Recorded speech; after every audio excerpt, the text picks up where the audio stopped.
Greetings, ladies and gentlemen. Welcome to a special episodic discussion.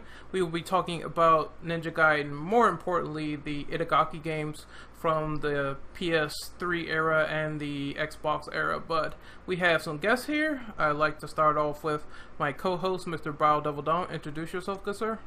How's it going tonight, guys? Biodevil Dom. Looking forward to talking about this amazing series. Definitely gonna be interesting to talk about some of these games, and yeah, can't wait to get right into it. Next, we have Mr. Arcane Magic. Introduce yourself, good sir. Hi, I'm a fan. I love the series. Can't wait for 4 if we don't screw it up. Oh, well, you remember, we can get a fucking, what was it, like a musical or some shit of that, but we can't get an actual announcement for a game. Oh, yeah. A musical? Don't wait, a musical? Yeah. I don't know if it was a musical. It was something. It wasn't related to video games. I know that much because they were saying flip out now. But let's get to Mr. James. So James, could you introduce yourself, good sir? How's it going, guys? Love Ninja Gaiden. Yeah, they should never have gotten rid of Itagaki. Ninja Gaiden 3. Well, he's a pervert, so that's what he gets. I praised that, man. Nah, but seriously, he was committed sexual harassment, so he had to come in. Alright, and next up, we have Mr. Brian Word, so introduce yourself, good sir. This is the Milk Dud artist speaking in a combo full of weebs. Yeah, let's just go with that. So, we have the first question on the document. I'm going to take this one. What is your first experience with... You missed somebody, unless the Reapers isn't... Man, let this man be mute. Fuck, man. I was trying to be sneaky. I'm in here, but I'm not gonna be talking because I'm not a weeaboo. Thank God, shut up. He's the guy who plays Persona. Shut up. Hey. Alright, Welcome to the TCP, everybody. So let's get to the first question, which is, what is your first experience with the Ninja Gaiden games, and describe how you got into them? Do you mind if I start? Yeah. Go ahead. So for me, it was, I went to a GameStop. I think I was like maybe 14 or 15 at the time. And I saw the first Ninja Gaiden Sigma on PS3. And I looked at it and I was just like, well, this looks pretty cool, and I've never played this, so I've been meaning to pick it up, but I just never had the chance to, so I decided to pick it up. My mom actually paid for it, so it was pretty nice, and I played that game, and I think the thing that I liked about it the most was that that first like entry level where you see it's just very like feudal Japan like, or just like the style of the areas that you first encounter before you progress through the game. I think that was just like my favorite part, because you can see like some dull colors in the beginning, but then when you move on to the next chapter, it's very vibrant oranges to like very dark shades of like brown and whatnot. So I really like the contrasting colors here and there. But yeah, that was like my first experience with that. I moved on to Ninja Gaiden 2 the same year on my birthday. My mom got the second game for me because I asked for it. And the funny story about that was that when I went to a separate GameStop, they had the game up for new, but they only had it listed as a used price thing. So I got the game for like a few bucks off. Played the hell out of that game. Some asshole that was a former friend of mine stole it from me, which I hope the worst form of cancer upon. And yeah, I ended up getting that game back eventually because I bought it again. So yeah.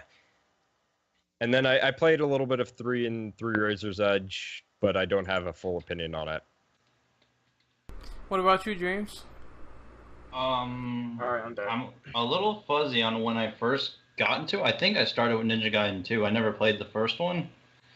But, I don't know. I just love ninjas, and I guess I just ran into it one day. I think it may have been GameStop as well as Dom. Had the same experience like that, I guess. I don't know. I love the gore. I like the ninja stuff. I got into it mostly because I think the reputation as well of it. But yeah, that's about my story. I don't quite have anything extravagant to say on it. I will say same here. I heard about the series being ball-bustingly hard. I heard a lot of people talking about it, saying things like, "Oh man, this game is great." A lot of people really compared it to Devil May Cry. When I talked to them, I mean, there's nothing like DMC, but it's its own thing.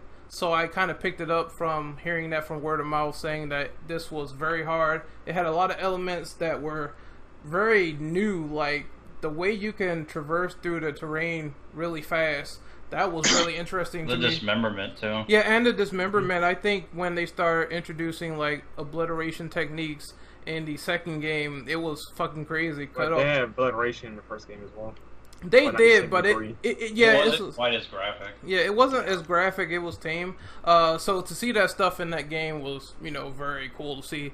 I think that some of the Nimpo magic, all that stuff, really got me going from playing the first game, and then I moved to the second one, and then afterwards I got my hands on Razor's Edge, which we'll talk about later. But I'm not too fond of this one, to be honest. Right. So I don't mean to interrupt, but like when you talked about some of the things that they did, like I guess I can kind of see the comparisons just because Devil May Cry was kind of a big inspiration for a lot of hack and slash games, as far as like how they played and whatnot. Well, people were saying, how people were saying like when a new hack and slash game came out and a lot of people caught on to it, people were saying that this was very revolutionary for its time. There was really nothing that compared to it when it came out until the next hack and slash game. So it was something like that where people were saying this was the new cool shit and everyone should get their hands on it ASAP. I think Brandon wanted to say something. Yeah, I was trying to. The comparison comes from the difficulty, because it's both known for being difficult. Can I say something on that? No. Like comparison and difficulty, like to me, it kind of as far as Vanilla 1 and Vanilla 2, comparison and difficulty to like Devil May Cry, it kind of depends on which game. Because like I remember use 3 as a reference. Okay, using 3, I would say like Vanilla 3 compared to Vanilla 1 and 2, it was like Vanilla 1 to me in my early days of playing Vanilla 1, it was hard up until a certain point, and then it was like, oh, okay, I get used to it. Vanilla 2, even on normal, was about as hard as Vanilla 3 for me, because like some of the things for me, it was like Vanilla 3, you get wrecked just from not being careful and being too over the top and all over the place. Like you're supposed to be over the top, but you don't go over the top to where it gets you killed just because you land in the wrong spot. Vanilla 2, on the other hand, is as hard as Vanilla DMC 3, but then the thing is, it's not hard because you land in the wrong spot in the wrong time. Because if you played Ninja Gaiden 1, you know that you can't just go in guns blazing the whole time. You got to learn how to pick your spots correctly. And maneuver around the battlefield. Well, you know how they say when a game comes out, people like to generalize. I think people were doing that just because at that point Ninja Gaiden came out around 2004, right? I think that was before DMC 3, wasn't it? Yeah. So no. Wait. Yeah, it's before. Yeah, I think a lot of people were basing their comparisons just on the first game, and then when the third game rolled around, I think that's when more Ninja Gaiden. Yeah, after that, more Ninja Gaiden games started pouring out. So I think they based it on the first game alone. Yeah, it's like the comparison and difficulty between the two is like, I think Vanilla 1 would have been harder than Vanilla 3, would have been harder than Vanilla Ninja Gaiden 1, but Vanilla 2 I would think is a bit harder than Vanilla DMC 3, but for a different reason.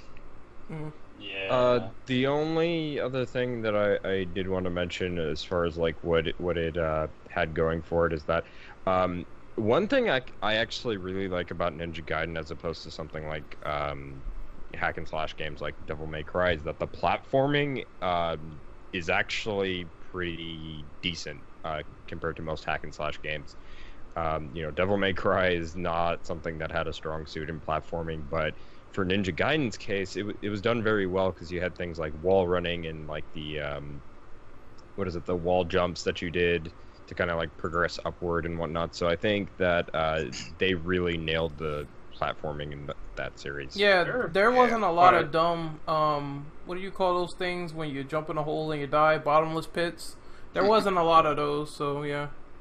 I mean, if you want a lot of and well, compare Democrat to Ninja Gaiden, there's quite a few things that Ninja Gaiden does better than Devil May Cry, which Capcom should take notes from Team Ninja. But I'll get into that too later. Mhm. But before we continue on derailing the question, I didn't go on how I started on Ninja Gaiden. Go ahead.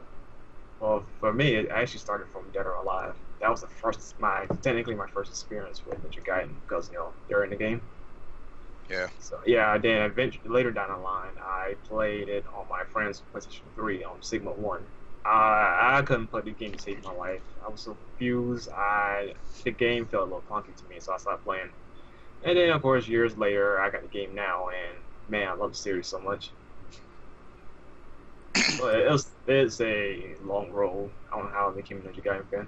Also, before we did derail that, I don't think you went. Mine is almost about the same as Rand's. Like the first time I had a small taste of it was when the first time I played Dead or Alive 3 with my cousin, who oddly enough is James, and I saw it's like I saw Ryu on a character, so I was like, oh hey, it's a ninja. What if he plays like the guy from that other game? And so I started playing, and it was like me and him. It was my first time. I was pushing buttons, and I was actually getting in as good as my cousin was giving to me. As I was even doing stuff like having Ryu flip off the wall and stuff. It was amazing.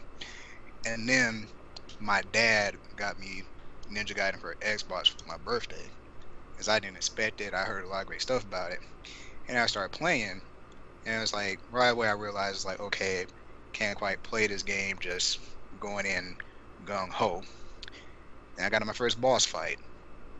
That pretty much set the tone for me for how this game was gonna go. And you got that as a fan. But hey, I still persevered, and I beat the game for the first time. It was a proud moment. And I would go back, I would play the game over there. It was like refining my skills. And then when Vanilla 2 came out, my dad got me that for my birthday too. And it was like, it was great. The mechanics were a lot more fluid and they're more controllable. And the first few boss fights didn't really have any trouble until what was it? What was that one? What did they look like? That freaking mutant demon earthworm in South America. It was like, I think. because like there's a point where you jump down, you're in a cave, and you really have to fight this thing. Oh, that thing. Caves, yeah. Yeah, no one likes And- that boss either. And the thing can scorpion you, and you pretty much get attached to its mouth as it hauls you through the tunnel, and you take damage. I think they removed that boss in Sigma 2. They did, Good. but now I kind of miss it. and Nostalgia. yeah. I got Sigma 1 and 2 at a later point after college, and played a lot like the originals, but I was a little bit pissed because they didn't really, because like they only came out on PlayStation, and I was even madder given the aesthetics of the violence in Sigma 2 among other things. And then 3 came out. Thanks, It's like, Japan. yeah, it's like 3 came out. It's like I heard it was bad, and I played it. I thought 3, for the most part, retained the gameplay, and it was all right. But I can see why people didn't like it. And I was kind of glad when they updated for Razor's Edge, but it still didn't quite feel like the previous 2 games. But They tried though, but some of the aesthetics from Ninja Gaiden 3 still carried over, and which was the issue. yeah, but I still like the modern series.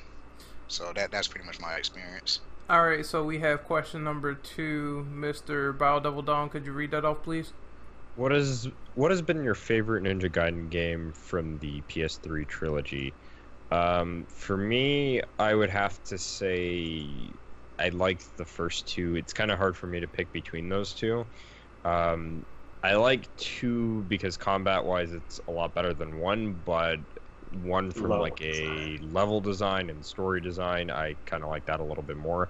But then again, 2 has a lot of more unique weapons. They add in a lot of stuff that wasn't in 1.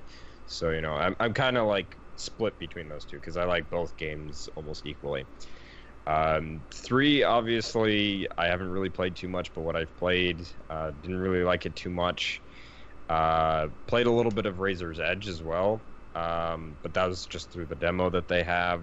I like the Razor's Edge demo a lot more than 3. Like, fucking 3 vanilla is just not fun. I also hate the Nimpo in both versions of 3. I don't like it at all, but you know, that said, I think that 3 vanilla and then 3 Razor's Edge, both of them have things that are good, but overall that game is just not as good as 1 and 2. Mm-hmm. Yeah. Well, can I go next? Hmm? To piggyback off Dom, actually, yeah, my favorite hands down is 2. Just strictly on the gameplay alone. Just 2, and it just nails it. Though I will admit, though, Ninja Gaiden 3 vs. Edge did some improvements over 2. Like, it was slightly smoother, the animation is more fluid, the combat was a lot more fast-paced, but you know, you get the idea. But there are some things that 3 did that 2 didn't do. But overall, 2 was better, design-wise was better because, you know, 3 vanilla kind of fucked everything over. But as far as the first game, yeah, I like the level designs, like Dom said. And also, There's as for also health items in 1 and 2, unlike 3. Dom. That's fucking dumb. We'll get there soon, Dom. Just hold on. I think But the weapons, honestly, most of them kind of sucked in the first game. Well, we'll get And to so did those. Temple. Yeah, we'll get to Yeah. those later. Yeah, we'll get to those. Um, Oh yeah, overall, 2 was the best, 1 second best, 3 Razor's Edge was decent. cool. Go ahead. I would say I really like the nostalgic value of the first game. The first game really has a lot of cool secrets and stuff in it. 2's not bad, but I don't like the fact that they sort of gimped that game a little bit in terms of the violence. It's weird that they took that out for these purple bursts of mist that comes from the enemy's neck when you cut them.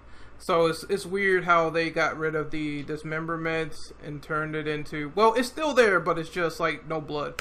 I can tell you exactly how they try to explain that away to make it fit for Sigma 2. They'd be like, well, you know, the evil ninjas, they're gonna turn to fiends anyway, so you know, it's not like they're really human, and it's like they're still alive, they still bleed. Yeah, so I don't like that they did that, but I like the fact that they added in a bunch of new content to Sigma 2 with the whole, I think they had different weapons, different projectiles, stuff that wasn't in the original, and it was 1080p, so that was really good to I think appreciate. they also had exclusive costumes. Yeah. But unfortunately, the PS3 version of 2 did not have as many costumes as Vanilla 3. Or color choices, for that matter. Mm-hmm. Yeah, there was a lot of EX colors, different variations. Like Ryu had a lot of cool fucking costumes in the 360 version He really that did. aren't present in the PS3 version. Although I think the PS3 version has Joe Hayabusa's ninja costume for Ryu to use, which isn't on the 360 version, as well as the Zhao Yun armor costume that you don't get in the 360 version. Also, real quick, I just want to give my quick impressions on Razor's Edge. I really don't like that game that much. I mean, I commend them for fixing some problems, but some of the bosses that carried over from Ninja Gaiden 3 are just stupid. Man, that dinosaur boss in particular, you know, Oh, the one God. that fucking knocks his head on the ground? That is the stupidest boss of all time. I have to say that. Like, that is the dumbest boss ever. So, I don't know what they're thinking with this game. I'm glad that they went back and they tried to fix it, but there's some stuff with the Nimpo and the healing that I really don't like in that game. I think they should have kept potions too, but that's just me. So, overall... And they also remove fiends from 3. Like, 3 doesn't even have those. Yeah, so... Yes, they do. Well... Oh, I didn't know that they had fiends. Yeah, Really? the Vangelfs, those little eye things, those are fiends. They are? Yeah. The Van. Well, apparently the Van Gelfs, according to the wiki anyway, those are actually the purple things with the small wings. Oh, okay. Yeah, it's. I didn't really see the point in having them anywhere because it's like There's difficulty exclusive. That's all. actually, well, it's been a while since I played Razor's Edge, but it's like personally, I just thought story-wise there was no real point of them being there whatsoever. Also, I just wanted to say, I think real quick to rank these games, the first one and the second one are awesome. The third one is meh. So that's how I feel about it. I never played Yaiba, but that is a question in the document. Oh, fuck. No. real quick before everybody gets triggered. Shut up. I feel the same way that Ren does. It's like much as I loved Razor's Edge compared to Vanilla 3, just 1 and 2 pretty much overshadow that game. By a long shot. It does. Yeah. So that's what I I'm think. itching for that discussion now. So I think Brian should read off number 3. go ahead, Brian. I'm glad you said that. All right. What is your hopes and aspirations for the proposed Ninja Gaiden 4, and how could Tecmo bring new elements to the forefront after Ninja Gaiden 3 was reviewed so poorly? Well, story-wise, because I've read as much lore in especially in the first game as possible, and I went back and read the lore for Ninja Gaiden 2. 3 is just anyway. The lore for 1 and 2 pretty much explains the entire background for all the modern Ninja Gaiden games. So it's at this point, they're really just gonna have to bring back the original thing that's responsible for all the themes. Mm-hmm. And it's they can easily make up stuff. I mean, heck, for the spin-off game on Dragon Sword, I'm not sure you guys are aware of that one. No, Yeah, I heard of it, but I never played it. I saw the story for it, and I read about some of the background for some of the items, and yeah, they definitely pulled something out their backsides, but they kind of made it work. It was still silly, but they made it work. But overall, it's if they just, I feel the biggest way to end this off, because when you're talking about the Holy Vigor Emperor, who was an Archfiend, and Vazda, who was an Archfiend, it's really, these guys are Archfiends, but there was still something that came before them, and it's kill off the thing that made them, and it's you never know, maybe he'll take the rest of the evil with him. As far as new gameplay elements, pretty much bring back the potions or herbs or whatever. Weed. bring back the potions or herbs or whatever way he heals. If they were to do the thing from 3, have that be a thing where if he runs out of items, he can sacrifice Nimpo to heal himself. I would actually argue, if you don't mind me interrupting really quick, I would actually argue that what they should do is maybe give you different styles of Nimpo. If you like that particular style, you can use that style. If you like the traditional style from the reboot series, you can use it that way. Or maybe a kind of a hybrid style that kind of mixes the two together, or maybe even a whole new style to use. Hey Dom, actually I have an idea on how that could work. Instead of just having the bar as your Nimpo, have it as just your standard key meter or whatever. Because in Ninja Gaiden 3, characters like Momiji can use her Nimpo without using actual Nimpo. She can use magic, shoot fireballs out of her hand freely. Yeah, that can actually heal her. Yeah, her being a shrine maiden and whatnot. Yeah. So you're saying that it should just be a regular projectile, whereas the quote-unquote gauge should be an ultimate? No, something like that. If the gauge is full and if you use it for Nimpo, it should be a stronger variant of Nimpo. But if you don't use it for that, it should be an enhancement for certain moves. If you want a stronger on Swallow Dive, you can use it for that. Or if you want a stronger Inzuna Drop, you can use your magic for that, or something like that, Yeah, I can see that working out, actually. It's just an enhancement bar, in fighting games. Yeah, I can actually see that working out. You know what I want? I'm surprised they didn't do this yet, but weapons on the fly. I mean, why not? Because it beats going into a menu and picking something. Maybe they could have something set up where It's like, you know, you can do that because just use the D-pad right or left to switch between them. Like that could work actually. well, yeah, but I was thinking in more of a vein of like Neo, where you could switch them like quickly. Like it only takes like a few seconds to switch either what style you're using. Maybe that would be pretty good to see styles and like different swords and staffs that Ryu could use, just like Neo. That wouldn't necessarily work unless you mean like a broadsword or like his standard katana. Or... Maybe like a more different stances, or something more along the lines of something that is offensive or defensive. Like you could switch it up if you need to parry more and do more moves that relates to being more defensive. Then you could use that style to your advantage, while you can use other styles to be more offensive in your attacks. I know it sounds a little weird, but that's how it is in Neo a little bit, where you can switch up the styles. That actually wouldn't necessarily work in Ninja Gaiden's favor because you technically already have that, not in style switching, but you know your guard button does everything you need to do. It's up to you on how good you are at parrying and countering. So you have everything right there as is. They do have certain techniques, like Still on Bone as well, that I want to see elaborated on. But I was just explaining for that in general. Like, I think having some sort of a more critical way to deal with like bosses and shit, because for me personally, Ninja Gaiden does not seem like a series where the boss battles are very, very intricate. It's like you either attack and get hit, or you just deal out the damage that you're doing to the boss, and you have to watch out for ultimate. So I think that having more strategy to some of the fights will be a lot more interesting to see. I agree, actually. I don't like the bosses in Ninja Gaiden, admittedly. All they are just feels like a lesser enemy with a big health bar. It feels like you're just beating up on like a piece of wood until it dies, and then it has like special attacks that could either really fuck you up or not. And I do think that the whole potion thing should come back, because I thought that technique you did in Ninja Gaiden 3 where you have to like heal and it takes like 8 years to do, that is so stupid. Yes.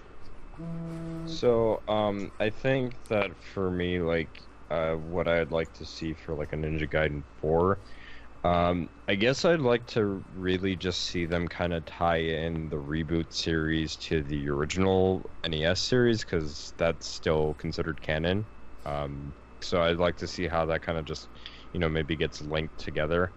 You know, and perhaps they can even do like fully fledged remakes of those games, whether they be side scrollers in, you know, in full 3D, or redone, you know, animated sprites, or you know, just doing fully fledged remakes to where they play like the modern games, and they can introduce like new things like new weapons and bosses and enemy types and whatnot. But for a Ninja Gaiden 4, I'd like to see them kind of like tie in that stuff together, and you know, I'd also like to see some new like crazy weapons, because we saw like for Ninja Gaiden 2, we saw things like the Tonfas, we saw things like the what was it, Shaku. Well, that was in the first game as well. Yeah, but not like that though. They're practical ones actually, because that would actually kill somebody. Right. I mean, they also had the Kasumi Gara or whatever it was called. The ball and chain weapon. Kusarigama. Yeah, that was pretty cool. That weapon is awesome in 3. I would say that right now. I shit you not. As much as I like that weapon, it scares the fuck out of me. Because it's so brutal. But like things like that, like I like that kind of stuff. So I'd like to see like more like Eastern-based weapons that maybe you don't really see often in video games. You know, I think maybe they can take some inspiration from like the from other Koei Tecmo games that kind of make use of like more obscure weapon types, and kind of just like put that into Ninja Gaiden and see how that would work. Because I'd like to see, as much as I like the hard-hitting weapons in Ninja Gaiden, I'd also like to see like stuff that would make Ryu maybe a little bit more agile as well, where, you know, speed is more you know, applicable or just, you know, applied to in that particular weapon, I guess. I actually got a good idea. I want to piggyback off of what you said, Dom, about them putting in some canon from the old Ninja Gaiden games. I think, personally they had like some characters that came in from the original Ninja Gaidens, but the backstories were not expanded on too well, because I remember someone said like Irene and that guy Robert was in Ninja Gaiden. Irene Lewis, Sonya, and Robert Sturgeon makes a cameo in 3. But it seems like Ryu just knows them, and then he goes on to do his thing, and there's not really much backstory there. So I think what could work is setting up a connection. That's the best way they could possibly do it, because Ninja Gaiden's plot is a little bit thin, but they have a lot of lore, so I think that more backstory will be nice. Okay, what I'm reading... from what I'm reading, there's nothing saying that they're actually directly connected. I just know that supposedly he knows Irene already in this universe. That's it. Well, the way it's supposed to go is that he doesn't meet Irene until Ninja Gaiden 2. Back. Hello. Okay. Yeah, he doesn't meet Irene until Ninja Gaiden 2, and by 3, they're still pretty tight. But then, like, the original NES Ninja Gaidens take place timeline-wise after the modern games, apparently. Oh, that's weird. That is... which is why I was saying that 4, if they ever make a 4, which they haven't said anything, they're just kind of contemplating on it. I think it would be great to have a game that connects the 2 and just kind of, maybe lead into like remakes or something of those original 3. Actually, that actually gave me an idea. Why not just take the original games, mix them together, and make it into one game as a whole? Yeah, because they did the same thing. They did the same thing with like Dead or Alive Dimensions, where it was like every game from like the story from games 1 through 4, like background, a little bit of background stuff, but also like the main storyline all packed up into one game. I also have one last thing to add real quick. I didn't mean to cut you off, Brandon, but Ninja Gaiden 2 had upgradable weapons where the weapons change after you upgrade them, like to level 3. 1 had that as well. Yeah, I was thinking like maybe if they had weapons do that again, then maybe they could have the upgrades give you like new properties and new moves. They already do that. Well, as far as new moves, but properties actually could work. They also did that with Ninpo. When you upgraded the Ninpo, sometimes you'd see like the effect kind of like it gets stronger. Yeah. Especially in 3, they're like a little bit overpowered, which I do like personally.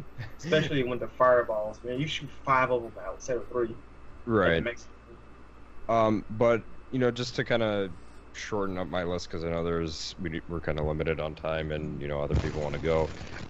As far as like 4 is concerned, other than that, I would really like to see some like return to like Ninja Gaiden 1 style of level design, because I really like seeing the amount of colors that the first game had. It was very vibrant, and I kind of like that. I agree. But someone has some static. Hey, shot came by, man. Mic check 1 2 1 2. What is he, Shocker now? Get back here, Shocker! I'll chase you to the ends of the earth. Go ahead, Tom. Just continue. Yeah, it's just like stuff like that. I'd like to see just the level design kind of return. Definitely new weapons, and not just to kind of vary things up as far as weapons are concerned, more like agile weapons that are more speed based rather than like raw power and just slow hitting or slow movement and things like that. Because more like speed, things like that. I think that would be really interesting, because I do like the amount of speed you can get with some of the weapons, so something that's more dedicated to that would be really cool.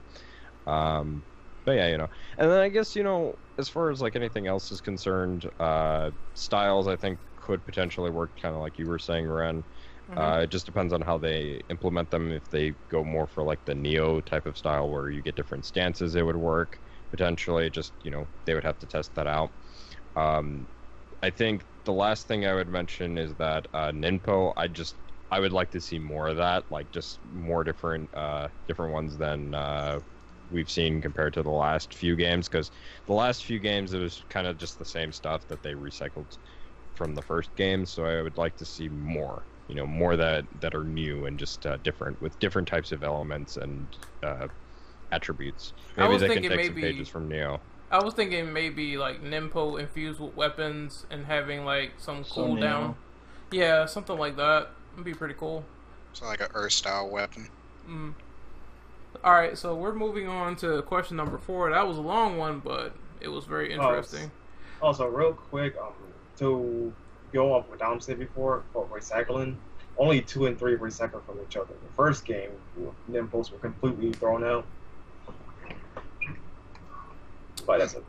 Alright, so we're moving on to question number 4. So, Brandon, could you read that off, please? Yes. What are your thoughts on the later ports on Ninja Gaiden 1 and 2, i.e. Black, Sigma, Sigma 2, Sigma Plus, Sigma 2 Plus? Well, for me, obviously, Black and Sigma are the far superior versions of the first game. Black was cool, Sigma was cool, but I kind of like Sigma 1 Plus for what they're trying to do. They added like pseudo RPG elements with the different costumes or accessories for Rachel's case.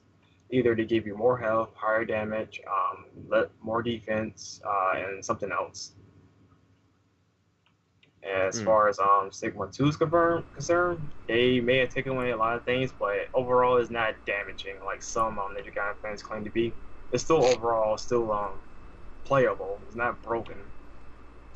I had to bow out of this question because I had never played Black and some of the other ports, but go ahead, Brendan.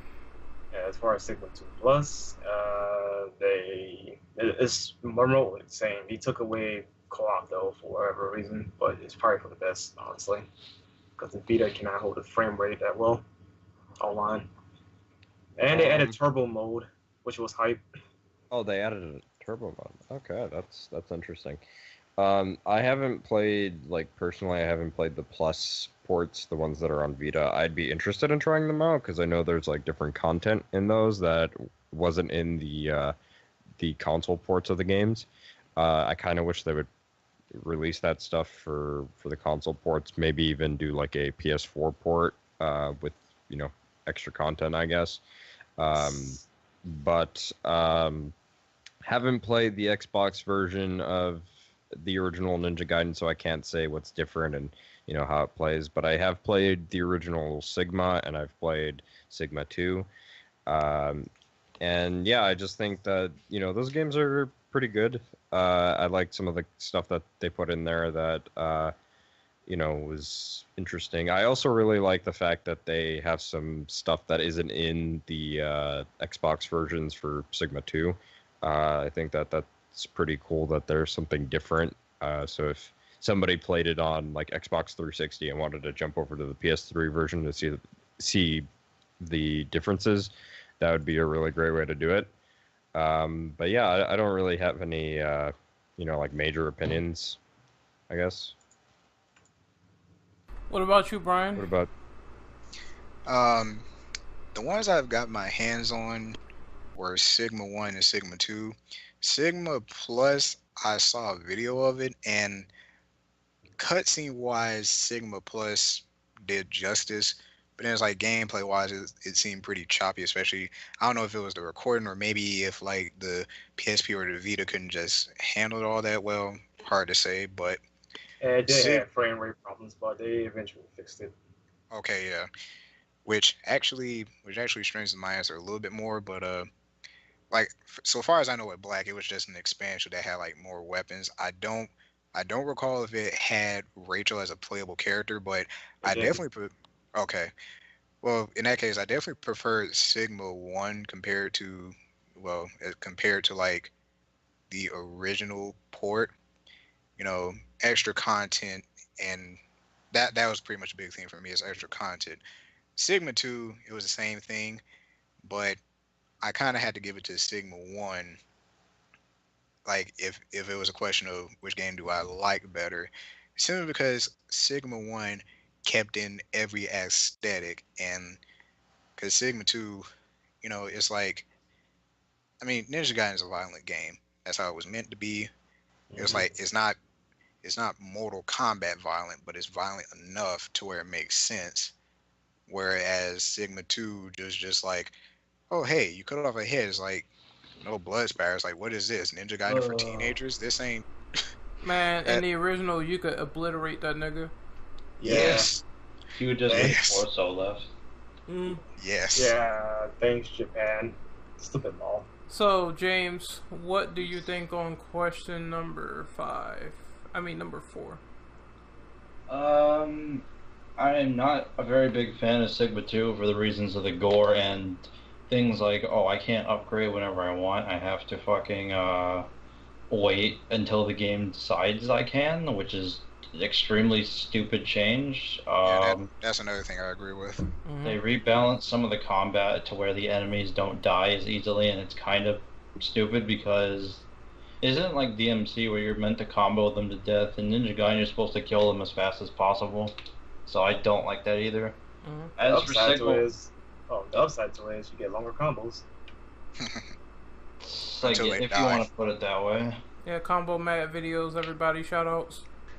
Until the enemies die. As for Black, I've never played Black. I've only seen Let's Plays, but it looks a hell of a lot better than Sigma 2. And they oh no, they did make a Sigma version of the first game as well. Yeah. I can't really comment on that besides Black version, so I like the story better. Sigma, as far as that port is concerned for the original game, it's just had Rachel as a playable character, and just visually looks better. Visually it looks better, and I think it has better frame rate, right? I like the extra characters, I guess that's what I can say about Black. Cool. So Black doesn't have that character, it's only Sigma. So let's move on to number 5. Oh, God. James, could you read that off, please? Oh boy. Yes, it's that question. Everyone prepare your anuses. Do you think another side project in the vein of Yaiba could be added to the series that could use not the main character, Ryu Hayabusa? Describe some concepts of how you make this side game and what's wrong with Yaiba. First of all, no, I wouldn't make it without Ryu because it's stupid.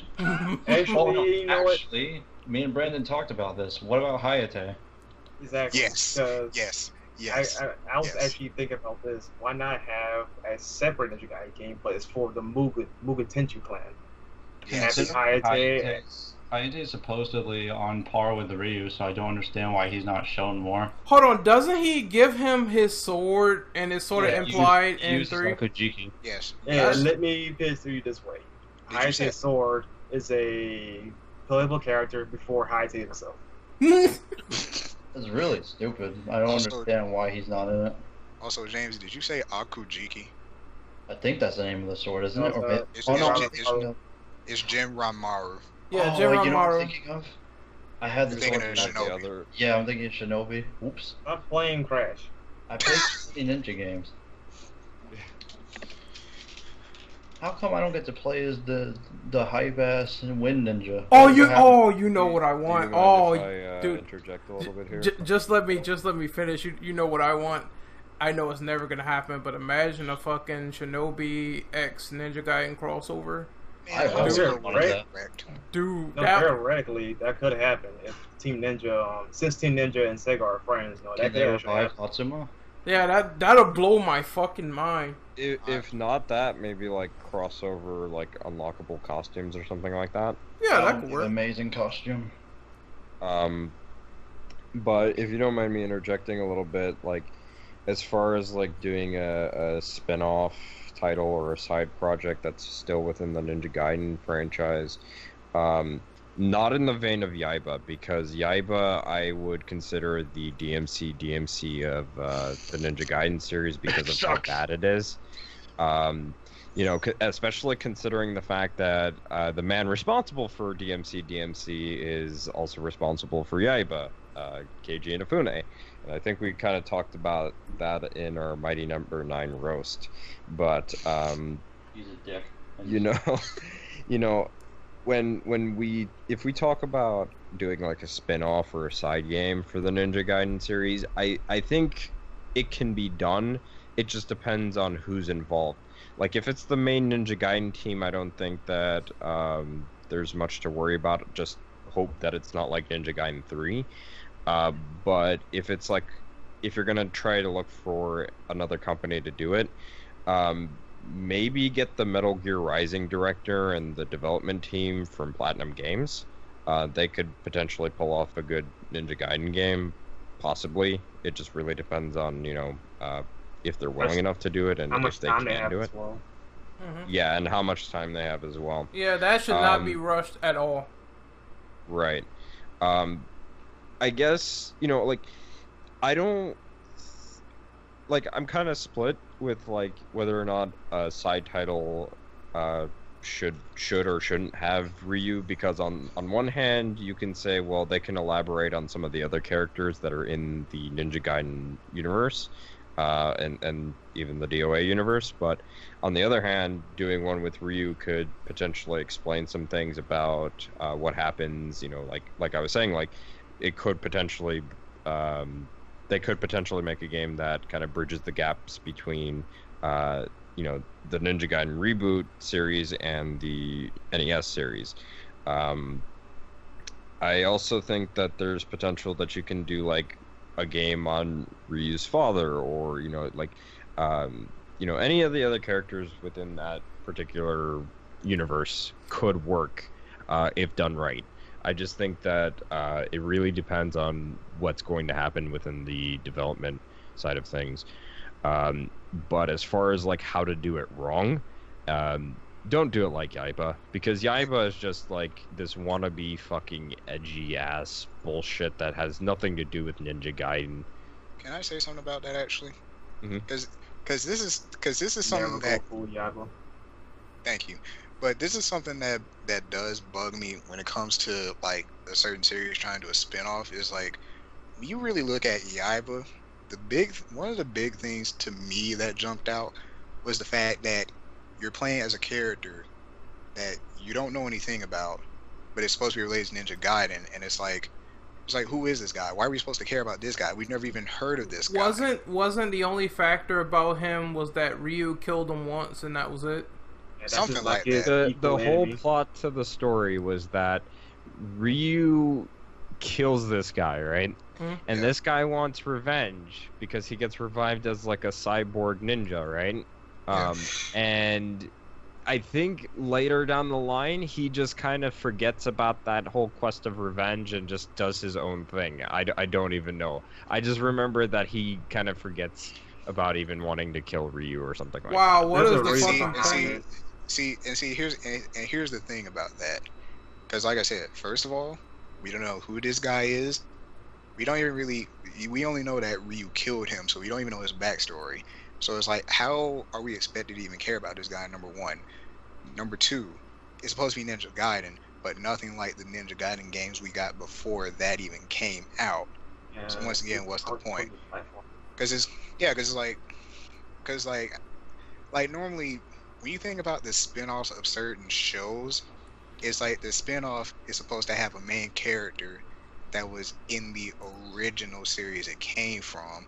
So that way, when it comes to spin-off, you still care about this original character, and then you build from that character's experience. That's like what y'all were saying. If it was a Ninja Gaiden side game where it was Hayate or somebody else, that would have made a lot more sense. But they gave us a game. They literally gave us a game where not only did we know jack squat about the character in this spinoff, it was literally a bad sci-fi B movie. Also, real quick, I just wanted to add on to that. My answer is going to be brief. What about a game just in the vein of team missions, like co-op, throughout the whole thing? I would love it. If they do that, I think if they do that, they have to, once again, it has to be I was going to say, once again, it had to be characters who we know and actually care about. So, let's say Ryu and Hayate, or Ryu and his dad. Yeah. Right. Yeah. Also, The one thing that I would have to say before you go, Brendan, I just want to say this: if they did a co-op Ninja Gaiden game, there would also, I would hope for two things. One, Fix for the it to not. netcode. Okay, well, before I get interrupted again, one, don't do mandatory always online sort of thing, because I don't think people would want to do that. And two, definitely have the option to just do all of the missions on your own with any of the characters that are playable. I agree with that. Yeah. That online pass in the third game, fuck that. Yeah, like it was free in the second game. Why would you do it for the third game? Oh yeah, Do because away of with trend. Yeah, What? makes no sense. I thought they did away with that now because it's No, not they didn't. trending anymore. Oh yeah, the trend is gone, but it's still there for free. Oh, that's fucking stupid. Fuck them. So let's move on to. Oh wait, hold on. Oh. I need to move on. I need to elaborate to my point real quick. Go ahead. As far as side stories, they actually done one that's successful, which is Dragon Sword. It's a bridge between the first game and the second game. Because there are some references, and mostly in Sigma too, that if you didn't know the story to Dragon Sword, you probably wouldn't get. Like if you do Ayane's mission, that chick was the main villain in the first game. Not the first game, in the Dragon Sword. Which chick are you talking about? That Spider Queen. Oh, you mean Obaba? Yeah, Obama. Obaba? Shut up. Obaba, Nikkei, and Ishtaros were the 3 ones you had to worry about. Because they were trying to bring back Vigor, but instead you got the... Well, actually, they brought back the Holy Vigor Emperor, but what they wound up with was the Dark Dragon. Yeah, the Dark Dragon. Alright, Brendan. Let's can't move wait to on repair. to number 6. Could you read that off, please? Yes, I mean, Renegade. What is the best build? What is the best new addition to the 3D trilogy? 3D trilogy in regards to a new technique. I like I said, I like the still on bone mechanic. I thought that was pretty great. I think that could be expanded on, to be honest. I'm not sure how it worked in vanilla, but I don't want to know how it worked in vanilla because everyone says that game sucked. So there you have it. I'll elaborate that on 8. I was gonna say, honestly, Bone on Steel felt... Most of the time it felt random because you're too busy getting surrounded by enemies who keep popping up until you kill them all. Yeah, that's the thing. You must keep your eye out, and once you see that cube, go for it. But the best way to do it is dodge and then hit triangle. Although they updated it in Razor's Edge 3 on how you could do it, but Ren will leave you to figure that out. So anyone else have any questions for number 6? You mean answers? Well, answers. Whatever. For number 6, well, like I guess the best new addition would be just the fact that, you know, like, what am I trying to think of? It's, Co-op? Yeah, I guess the co-op aspect, because you don't really, you kind of see that here and there for you know, for hack and slash games, but it's not a very common thing. I kind of wish that was a standard. It is not frequent at all. You know, so I guess that's the thing that I can give it is co-op. You know, but it should be a standard. Yeah, Capcom tried a little bit with Devil May Cry 3, but it wasn't quite the same. It was very secretive, in my opinion. Like I didn't know that existed until someone told me. So. It's blatantly obvious in the Ninja Gaiden series that there's co-op now. Yeah, because they wanted people to actually come together and play at the time, which, hey, that was a good thing. I never played clan battles in Razor's Edge, but... I did. Was it How shit? was it? I heard it was shit. I played vanilla, and in vanilla, they had this thing where you can walk really slow and you turn invisible. Oh. And you could one-shot stab people if they got close enough. Well, the thing about it was that they nerfed it and made it borderline useless, because that's literally all you would do in multiplayer, because trying to do combos online is cancer. Like, people would get out of your combos. It makes no fucking sense. How do you get out of it in a zoom drop? See, something like that, yeah, is that, and like James, that thing you described where you go invisible just from walking slowly, that's literally... That was the meta. Everyone go invisible and fucking hope some idiot runs past you. And it was really just from like the stealth mission, which is like stealth mission in the main game on online multiplayer. That's not gonna work the same. I don't know why. Also, they had Nimpo in multiplayer.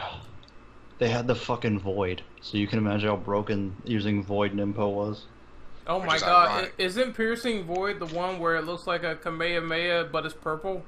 It's, Yeah, it's, and if you get hit by it, you're dead immediately. Jesus. you literally throw a black hole at people, which is ironic because when you try and use it against Genshin, he can dodge. They had arrows too. If you manage to headshot somebody, they're instantly dead, but that's hard to do. Okay, that's just stupid. Well, I imagine something in the vein of clan battles, but maybe they could put something more balanced for future iterations. I don't know. I'm just sort of. Ren, there's more. Oh, there's more bullshit. Oh. There's, if you want balance, there's this stupid thing. I don't know what it is. Sometimes a character from the series will come in, and it's usually Ryu, and he just kills everybody. He's an AI, and he just fucking kills everyone. And if you kill him, I think you either win automatically, or you get like a big bonus to your team or something. But man, that thing is on like fucking ninja master mode. You can't kill him. It's impossible. Jesus. He kills like 8 people at once. It's ridiculous. So, Ryu's got it. I think we need to.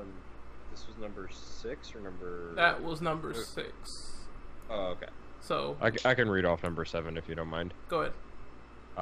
Have you played Vanilla Ninja Gaiden 3? Let's have a quick discussion about some of the things that Razor's Edge changed in regards to the updated version.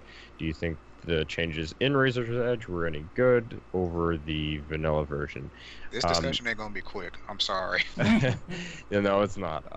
Like I said, I've played a little bit of both versions, so I can't say, but I know about a lot of the changes in that.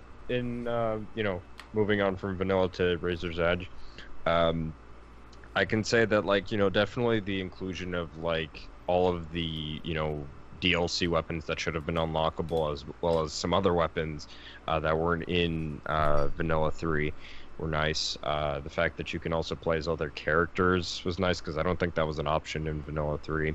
No, and Dismemberment returned in Razor's Edge, which was also a nice thing. So there are some nice things in Razor's Edge, but it's still overall an underwhelming product. I think the only thing that I would say that I kind of liked about Vanilla 3 is the way that the Steel on Bone animations kind of worked. But I think that what should have been done with those instead was that maybe you would see an enemy that's stunned or something, and maybe there is something that indicated like a flash or some kind of signal that you would know that you can do that, and that would be a I don't know, a quick finisher where you can regain health or something like that. Wait, say it again though.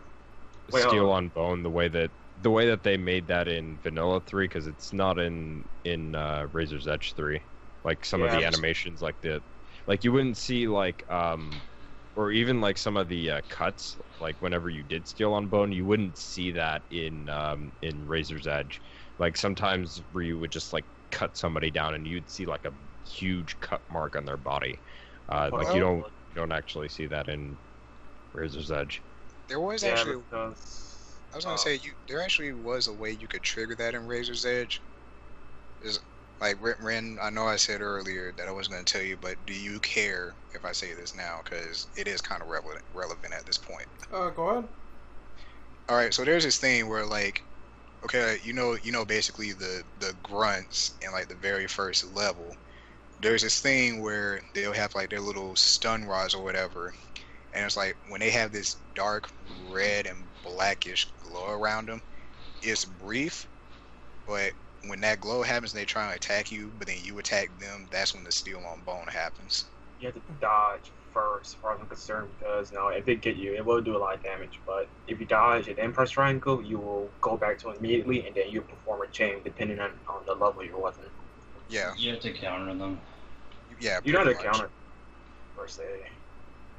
Well, more or less, it's it's not necessary to counter, but it's it's a weird kind of setup in that it almost works like a counter. Alright, so also, a stupid thing that 3 did? After you finish a battle, the key disappears. Oh yeah, I fucking hate that. Thanks for that was in vanilla. They removed that in Razor's Edge, thank God. What did you say this was? The key. It took away your key meter. Yeah. Oh. Info bar. Isn't the only way to get it back by going to those fucking falcons and getting it filled up? That's your health. That should Yeah, help. that's How about just your your health. key That was bar health is- and saving and upgrades, I think, as well. It doesn't apply to the key bar? No, key bar in the vanilla, once you finish your battle, it will heal you, whereas left inside of it. So if you didn't use it, it will heal you. And then you get to pretty much rebuild it again in the next battle. That's so dumb. Oh my god. The only good thing about 3 is that key did build up kind of fast, but the bar was so long, it was kind of weird. You know what was a dumb thing they did? What? Where if you hold up or something on the D-pad, Ryu could heal himself slowly, and it wasn't even worth it. Doing Oh, yeah. Nimpo healed you. It, actually. It takes forever now, and Doing- Razor's Edge. Doing Nimpo healed you anyway, so it's like, why the fuck would I do that? Especially Yeah. the dragon. Yep. Oh, Yeah, God, I that- think Brandon said it best when I was sort of talking about that game. The best way to heal yourself is to not use that fucking 8-hour healing technique. You're better off doing Still on Bone. That's the only way, because I've been in fights before where it's like Ninja Gaiden Razor's Edge feels like when you go from one fight to the next and you barely have any health. Since there's no potions, there's no real way to revive properly without using Still on Bone. Not only that, fights last way too long because he's busy guarding, and hopefully they do Still on Bone. And you die, like, you will die more times than you should in one fight alone. Especially on Usually- bosses. Usually over stupid stuff. Exactly. Right. I think that I've had that small experience, but I can say without a doubt that like the first 2 Ninja Gaiden games, yeah, they're frustrating, but at least you can get through them. Ninja Gaiden 3, on the other hand, it's frustrating because it's legitimately unfair to the players. Oh, and, Exactly. and there's something I want to talk about on question, like, fucking... it's not in the document, but I just wanted to say, like, worst boss battles ever was that last boss, Kana, in Ninja Gaiden 3. I hated her so You can much. cheese that boss too by using the staff. Or Oh, easy really? mode where the game auto dodges for you if you suck. Yeah, I didn't know that, though, so I spent the whole time trying to kill enemies to get, like, more ki to finish her Yeah. off, and that is so This- stupid. The staff is actually the best weapon to use for key building because it will rack up like white on rice. I'm serious. By the way, How bad was it, before you go, James, how bad was it before they patched in the extra weapons in vanilla? Because it was bad. You only had the sword. yeah, You only 'cause have that's what sword. I'm asking. That's so stupid! Oh my Yeah, god! You only Matter had the dragon sword. Matter of fact, just to add insult to injury, when the game came out, you just had the sword. You know what they did when they updated Vanilla 3? What? Some people. They gave you the scythe and one other weapon, and that was it. As DLC before they patched it in. They God, gave you the scythe and the claws, the Falcon Talons. that Yeah. game sounds like an abomination. Yeah, I think their whole thing too was for like the promotional stuff. They were like, they wanted you to feel like you were Ryu when you were using the sword. Like that was their whole thing. Was that like What? they wanted a you VR? to know about the sword? It's like, what the fuck is this? I John, wanna please tell me a joke. No, I'm not even shitting you. You can go back to like some of the E3s with Ninja Gaiden 3, and they were just like, yeah, we wanted you to get the feeling of using a sword as Ryu, and it's like, what the fuck? Ninja Gaiden VR? Because like, look, you can say that, sure, but before that game came out, how would anyone know that they meant that you were never going to get any other weapons as an unlockable thing? You were just going to use a sword. You know what it sounds like, Dom? What? It sounds like a Wii U commercial. Like tagline. Well, Doesn't it? Razor's Edge was on the Wii U, so yeah. It was on No, the Wii U before. I think Oh, it before must it have got the sucked. That game other must have ports. chucked. It was. James, the Wii U version is actually the worst version. The best versions of I think the PS3 version. Mm. Yep. Also, can I state something we can all agree with? No. What? Do you see this motherfucker? Which no. motherfucker? That. Oh my, James. This is my fucking problem Fuck with that that enemy. goddamn Oh, game. Oh, hey, These the bosses take Alchemist. 20 minutes to kill each. The Alchemist. Yeah. Fuck the. I think what was it? It was in the demo.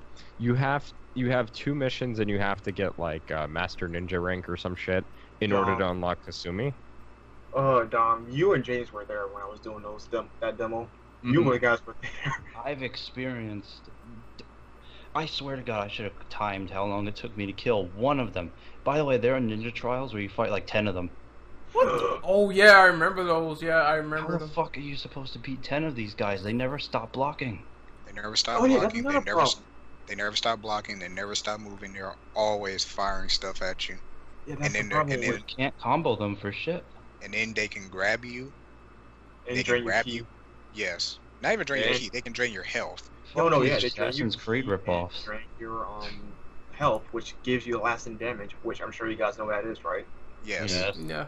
They're So- literally the reason why you'd probably fuck up on your rank. They're Exactly. probably the reason why you quit the game, because that sure as was my reason. And Alright, then- man. Enemies. All right, I so was motivated to unlock Kasumi that night, and I was happy when I did. all right. This man became Virgil for a night. All right, let me cut in. I think we need to move on to the next question, but we already kind of covered the still on bone thing, so I want to rephrase it.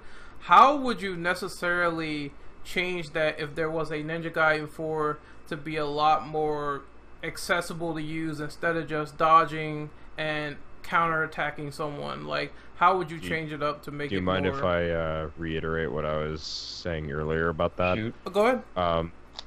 So I think that what it would be great for that is if, like, you know, you did something in particular that damaged the enemy and and put them in like a critical state or something. So like and I guess- dismemberment. Not even dismemberment, but just something that would, you know, you would get like some kind of visual cue, I guess, to let you know that, hey, this is the time where you can actually do some major damage to these enemies and possibly even kill them using steel on bone. And, you know, perhaps get like either ki back or health back, depending on the type of enemy and depending on like the visual cue and things like that. I think that you know, doing it that way would actually work a lot better instead of doing the dodge counterattack sort of Actually, method. I disagree with that because with the dodge counter, it actually requires skill. That does legit require skill, not just beating up on your enemy. Because you gotta have fast hands in order to perform that, especially when you're in the middle of a fight. So it's actually a 50-50, high risk, high reward type of thing. I was gonna say there was actually something that just came to mind now that I think about this. It was something they did with Vanilla 3, and you know, maybe they shouldn't have changed it the way they did, but it's like in Vanilla 3 you knew an enemy was ready to have that obliteration technique done when they would let out a big gush of blood but they were still alive. They made it too easy in vanilla, and Razor Edge, they actually made it work. They actually make it work for it. Yeah, and I was thinking like if they were gonna do steel and bone technique again, like do something like that where it's like they let out a gush of blood. It doesn't even have to look life threatening, but it's like it's kind of like how Mortal Kombat damage is. It's like hit them enough times and then they look a little worse for wear. Then you can do steel on bone. Yeah, and So I don't kinda want to like get... the X-ray Also- moves from. Also, Okay. real quick, Ren, before you go, it just hit me. When you dismember somebody, they will commit suicide. So that's another way to do still on bone. Oh, yeah, you that's mean when true, they some of lunge them at you do and that. try to attack you? Yes. They will do that. They do kamikaze. Hmm. So yeah, that's another way for them to do still on bone. So if you don't dodge, you're screwed. Dodge. Yes. All right, so we're gonna move on to number 9. I want Mr. Bao Devil Dawn to read that off, please. What are your favorite characters, weapons, and ninpo to use in the series? For me, definitely gotta go with Momiji, because damn, waifu tier. I will elaborate on that after you guys go. But as far as weapons are concerned, for the first game, I actually really like the what was it? The dragon sword. I don't personally like using a lot of the other weapons in the first game so much. So, But the second game, the dual katanas, they really improved the Kisurigama. That's really good. Sigma had this like big like buster sword thing that was I like love that broken sword. as fuck. I love that sword. The Dabblear is my personal favorite. What else did they have? They had the Tonfas were also amazing. I hate the Vigorian flail, by the way. I really do. But other than that, I really love those The weapons. nunchucks or the Nunchucks. The sickle nunchucks. Oh, the chain sickle? No one ever used that. I use those, and that shit really good for racking up. It's Hold good on. for crowd control and racking up combos. The ball and chain?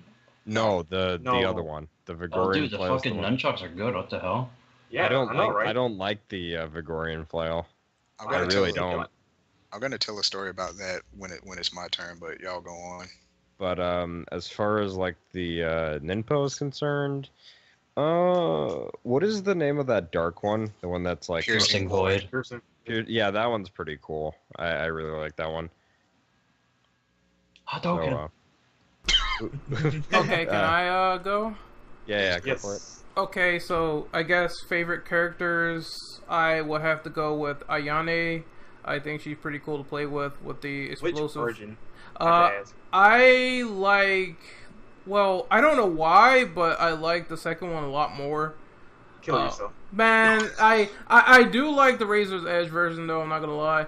I also think that as far as weapons are concerned, I really like the Wolverine claws. I don't know what they're called, but They're called Falcon Falcon Talons. claws and talons. yeah, the Falcon claws and the Tonfas, the nigga beaters. So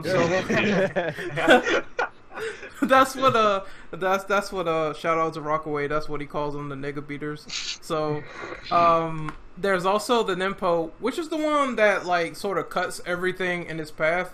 The wind one? Yeah, the wind. I really like that one. That was pretty good. Wind bleeds. Yeah. I'm always a sucker for Inferno just because I don't know, fire's cool, so. James, high five. What about weapons and characters, James? Characters, preference-wise? Yes, to play with. I always just stuck with the Ryu for the most part, but Kasumi's okay. Kasumi was actually really good in 3. Favorite weapon-wise, other than the Dragon Sword, the Tiger Fang and Dragon Claw were awesome. The dual katanas are amazing. Mm-hmm. The Tonfas, of course, the nigga beaters are hype. That's not going away. The Lunar Staff is fucking amazing too. Mm-hmm. Especially The second game the ultimate really technique. improved it. Yeah, the Yeah, second two. game, the ultimate technique sets them on fire too. Actually, Didn't There are the two second one ultimate- also have them like have like some chain and ball kind of like They- coming out of the them? third, I think the max upgrade, they have chains with spiked balls on them, and the scythe is hype too. In the words of Stink Meter, I got 3 stack nunchucks. Ah! This I'm man sorry. is crazy. That was a funny moment for me. It was like this old man is in hell beating up demons that could tear him apart. Like, what? Well, Brian, Okay. getting back on topic, what's your favorite characters, weapons, and info? Ryu, Kasumi, Ayane. I did like Rachel. Favorite weapons, Dragon Sword naturally. The Plasma Sword, if you got the unlock in Vanilla 1. I like the Vigorian Flail for something that happens in 2, which I'll tell the story in a little bit. Oh, I know what you're saying, but go ahead. I also like the Dabalaro and the Emma Sword. What else was it? And I did like the Kusari Gama because I experimented a lot with that in Vanilla 2. Oh, the ball and chain type. Yeah. Favorite Ninpo was Piercing Boy, the Inazuma, and Kasumi's Rending Wind. And while this isn't a Ninpo, I did like the what was it? Rachel's flower thing. Not the That's not actually the not flower Ninpo. thing. I said that, but not the flower thing. The Blaze of Ouroboros, where she brings together fire and lightning and makes light. But anyway, there's this weird thing I would do in Vanilla 2 and in Sigma 2 with the Vigorian Flail. Because there's a point when you're in that temple in South America, you got to go all the way up that long path of stairs, and you just got black spider ninjas coming at you, right? Oh, So what I would do, I take the Vigorian Flail, and I start going to town, And when I kill enough enemies, I let another crowd come in. I'd absorb the essence, and when he does when he charges up to maximum, when he does the maximum ultimate technique, it's like I just let it go. I go to town, and I would get like, what, 300, 400 hits or something like that. Mm-hmm. Yeah. It's like I would have. It's like I had so much fun with that. I was like, it's like I started thinking to myself, is this ever going to stop? Or do I want it to stop? Well, Mr. Brendan, what about you? For me, it depends on the game actually. For the first game, Ryu, because Rachel, while she's fun, she wasn't fully fleshed out. Well, she's still not though, but she was better in the second game. As far as 2, I actually do like, I play as Rachel and Ryu a lot. I like Momojin though, but I will get on her in a bit. But as Ayane, I hate Ayane in that second game. Like, I hate playing as her. She's been brainless. Like, no, not that. She's not that in Dead or Alive. I'm talking about in Ninja Gaiden. Her kick combos sometimes miss way too much than they should. Like, it's like her kicks, they could be useful, but it's like they made a point of making her fast. Yeah, like she's still too fast for her own good in that game. Yeah. It kind of felt that way with Kasumi, in my opinion, to be honest. But Kasumi, she actually hits her target. Yeah, Kasumi, I think is like a more balanced version between Ryu and Ayane. Yeah, I'll touch on that in a moment. As far as Ninja Gaiden 3 goes, I gotta go with Ryu just because of extra weapons, but admittedly, Momoji is a lot better in Razor's Edge because she has a lot more moves. She can use her magic at any given time. Her Nempo is a little bit better, admittedly. She's overall better, and so is Ayane. She's a lot better in Razor's Edge. But the real star is Kasumi. She is a beast, but her Nempo kind of sucks, honestly. It's one big Kamehameha, but it's very thin. Yeah. So I did the characters right. For weapons, don't have a favorite in the first game. Second game, the Emma thing, because, reasons. And the third game, Dragon Sword, and the dual blades, Archfiend. And Dragon Claw. Oh no, that's right. They did give you the Archfiend. Okay, that's another blade I like actually. Same. What about Nempo? Nempo, the first one's in the Zoma, the lightning one. Second game, Piercing Void and the Fireballs. Third game, the Giant Dragon. That's all you need. Pretty much.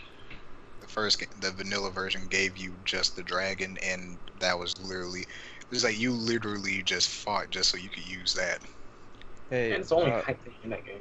I know this. Yeah. I don't mean to diverge a little bit, but I need to ask: didn't the for the regular dual katanas, didn't they say that like famous swordsmen potentially use them?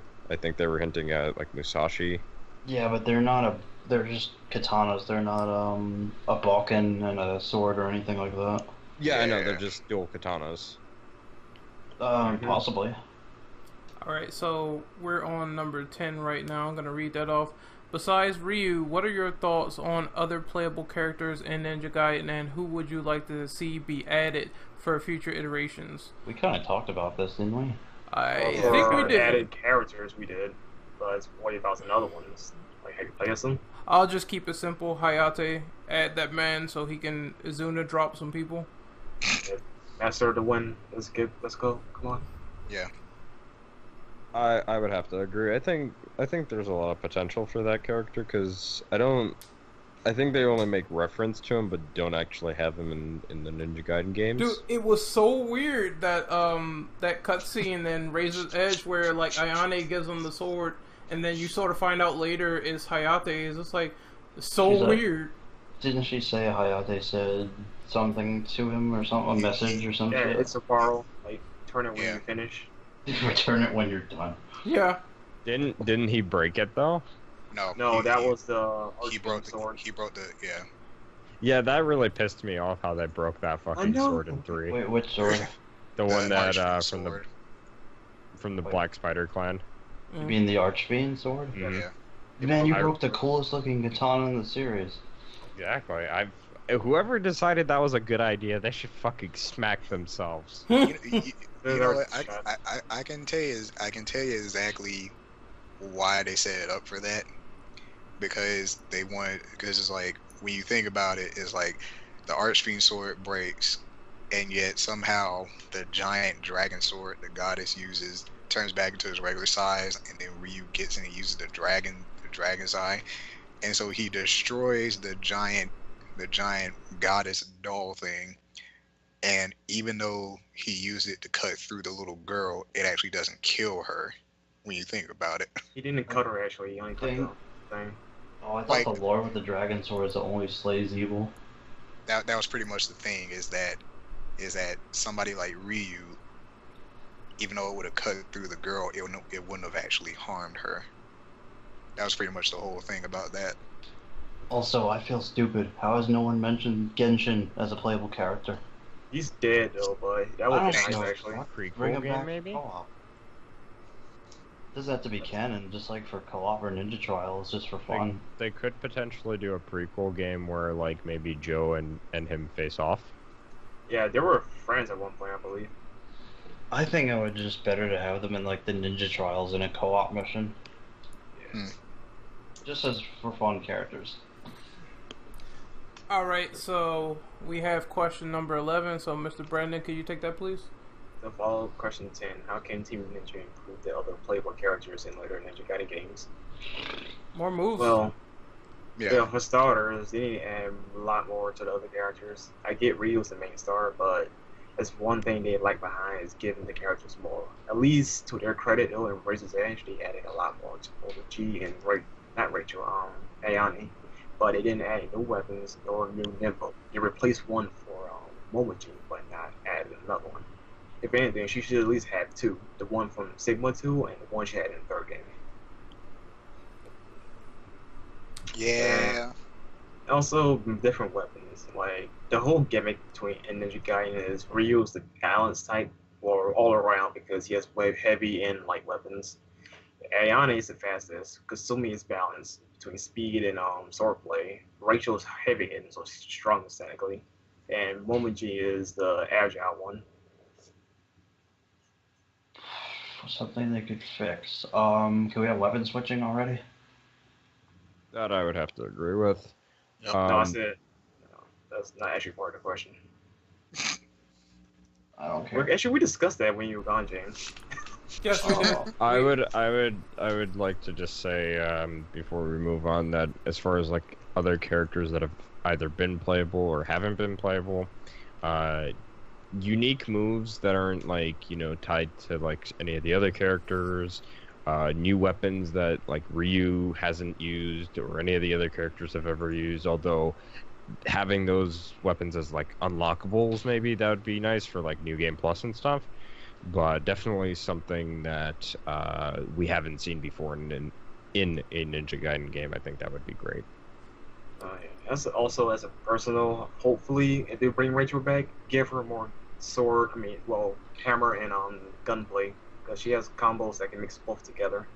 She's kind of like a pseudo Devil May Cry character if they actually give more work to her.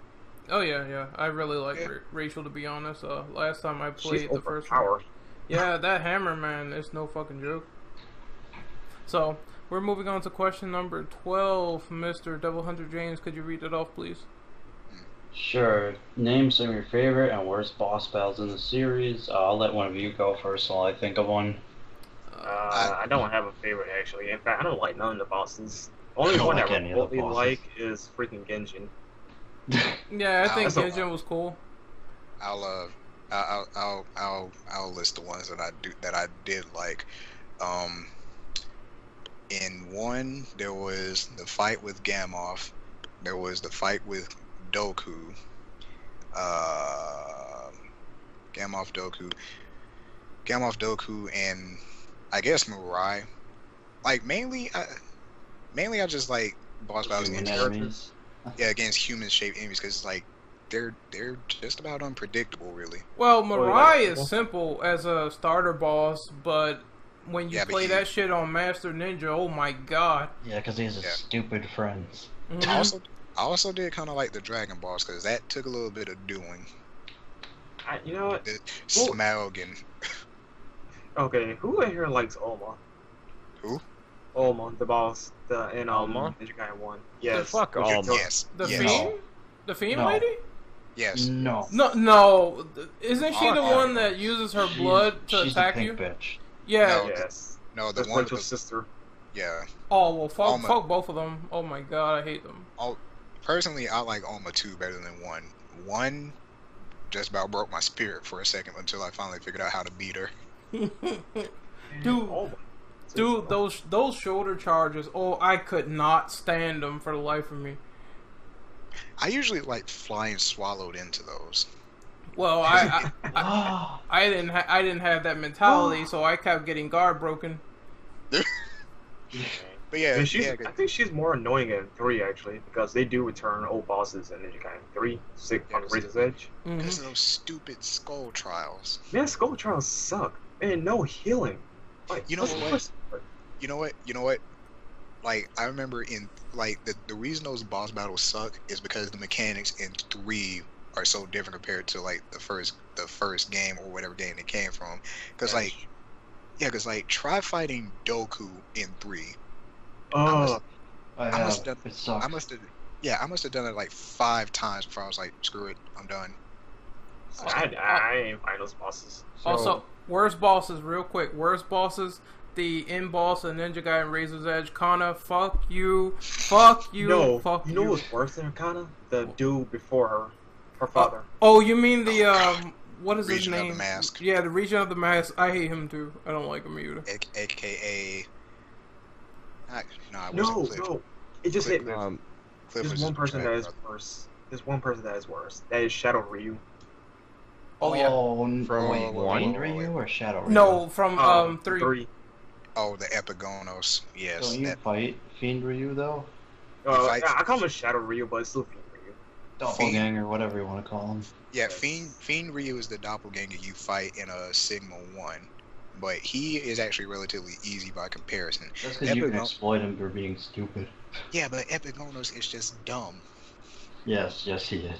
Oh, Like, so what, like, is his attack pattern just like bad, or No, it's just the That thing fact. sucks. No, just the fact that he's very aggressive, and I think what he likes to do is every he'll time combo you get, to death. he'll combo you to death and do all this ridiculous shit that's really hard to dodge. And I think the area is very small too, so Yes. when you're fighting him, you don't have any room to breathe. And then, Nope. he can ultimate attack you, but the weapon he will use this the most is with that stupid scythe. Scythe is awesome. Don't even insult the Scythe. Yeah, No, against look, you man, though, it's not not with good. him. Not with him. Look, man, the scythe is awesome up until you go against him. Oh yeah, because the Scythe is a ranged ultimate. Exactly. And a close one too, which is really Mhm. broken when it ends. Well, that's why I thought Koss would love that game. So we're on number 13 now. I was gonna say something really quick because Oh. I didn't get to go for number 12. Go ahead. Oh, yeah. Sorry, Uh, But I was gonna say that for my favorite bosses, Doku from the first one, I think it was Genji, right? For Yeah. Genji and Genshin, yeah, Genshin in 2 is great. Yeah, I Genshin. fucking love that fight. Yes. Hard as fuck, but I really love that fight. Yes. Haven't played any of the haven't played through the entirety of 3, so I can't say. Don't bother. But as far, I kind of want to. I want to be able to play it, so that way, I see. What No, the I'll give you my problems copy. Save yourself. Save yourself, please. are. But as far as worst bosses, fuck Alma in the first one, and fuck Mariah in the final fight. Fucking asshole. He whips out his giant dragon. Hold on, isn't that when Shut up. Mirai transforms? Yes, Yeah, he becomes a he devil. takes the black dragon sword and becomes a demon or a fiend. As far as 2 is concerned, fuck the spider boss that Ayane fights. You talking about Obaba? Obama. Is that is that her name? The Yeah. fucking yeah, Shrine Maiden or whatever the fuck she is for the she's black spider. she's the Michelle Obama. Shut up. Yeah. Obaba's the witch of the Black Spider Clan. She is very evil. Mhm. Yeah, Matter fuck of that fact, fight. she's so evil. They brought her back in 3.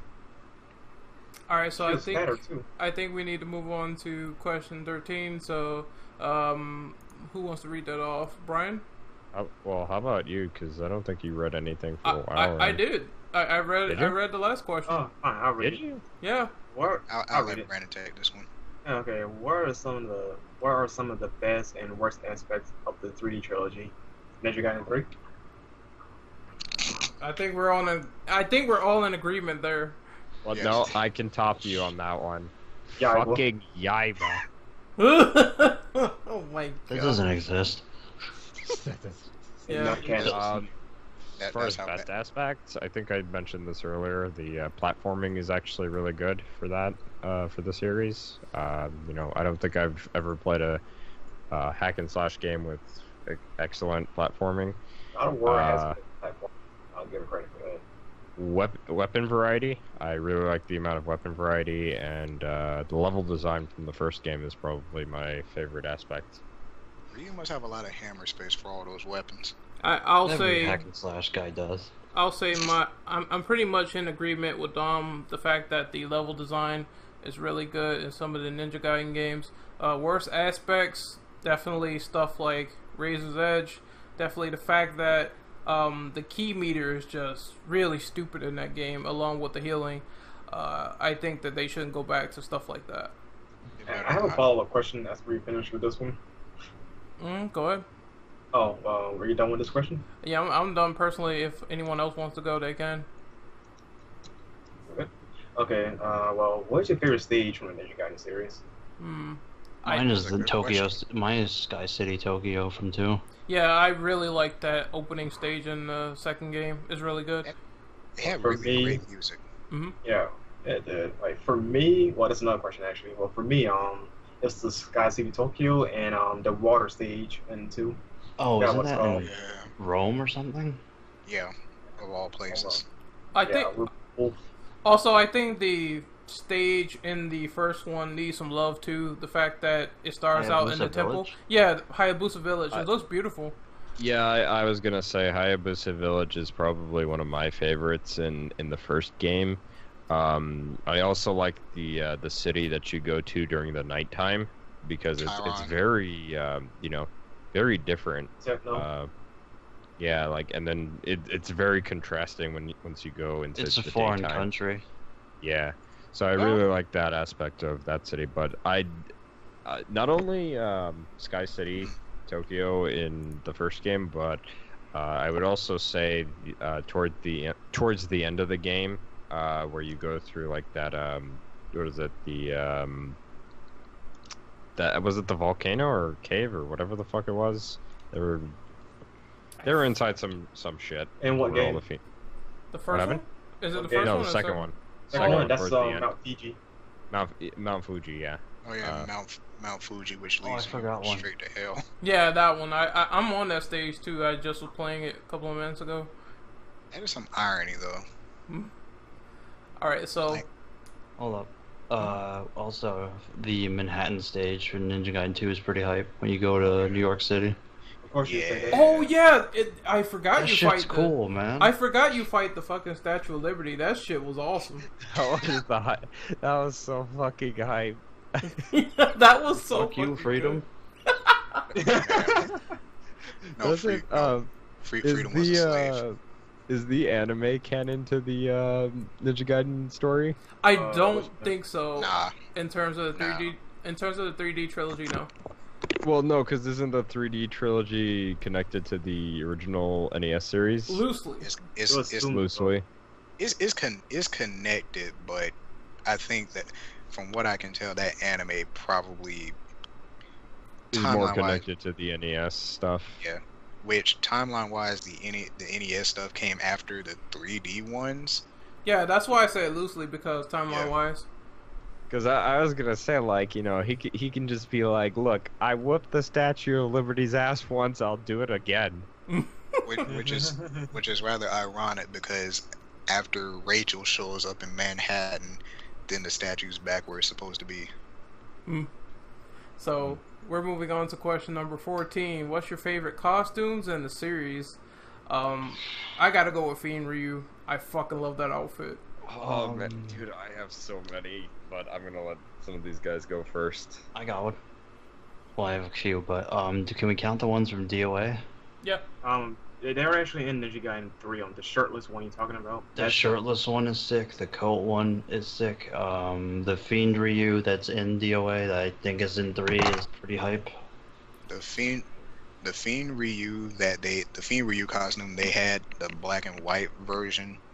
Yeah. In Ninja Gaiden 2, that was the one I like. The skull one is the one I'm thinking of. The one that was save data transfer unlock from the Epigonos. From Vanilla 3 to 3 Razor's Edge. The Epigonos. Whatever the skull one is, it's also in DOA 5. I just said it. Okay, then you're right. Alright, what were you saying, Brandon? I was saying I got quite a few favorites though, like the ones James just mentioned, the shirtless and the coat one of Ryu. I gotta get the DLC sooner or later. Also, the Joe Hayabusa costume too. Yeah, I was gonna add that in as well. I like the fact that you can play with the white version that looks like his dad. Have you guys seen the multicolor costumes in Vanilla? No. Oh, dude, the gold one was sick. Isn't there an army one? Yeah, there was a camo one for Vanilla 2. I think there's also another variant of Fiend Ryu as well. Yeah. Okay, so.